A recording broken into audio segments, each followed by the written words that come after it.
গত বৃহস্পতিবার সন্ধ্যায় উৎসব মুখর পরিবেশে অনুষ্ঠিত হয় উত্তরা ১৬ নম্বর সেক্টর ওয়েলফেয়ার সোসাইটির নবনির্বাচিত কমিটির প্রথম সাধারণ সভা।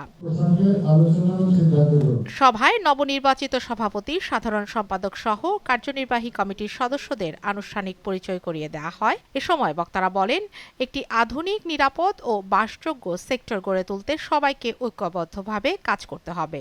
সকলের মাঝে ভ্রাতৃত্ববোধ গঠন করা, সকলে মিলেমিশে একটা সুন্দর সেক্টর গড়ে তোলা এবং সবার মধ্যে একটা ভ্রাতৃত্ববোধ গঠন করাই আমাদের মূল উদ্দেশ্য।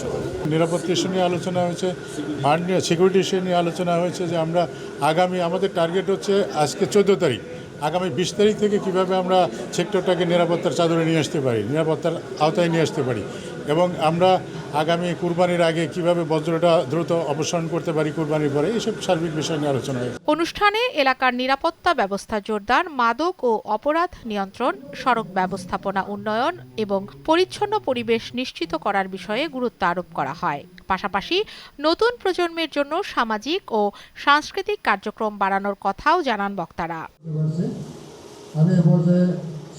সভায় উপস্থিত এলাকাবাসী নবনির্বাচিত কমিটিকে অভিনন্দন জানান এবং সোসাইটির উন্নয়নে সর্বাত্মক সহযোগিতার আশ্বাস দেন।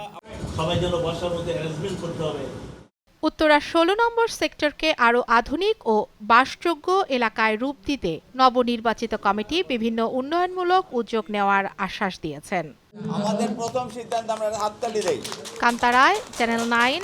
আমি একটু জানতে বলতে চাচ্ছিলাম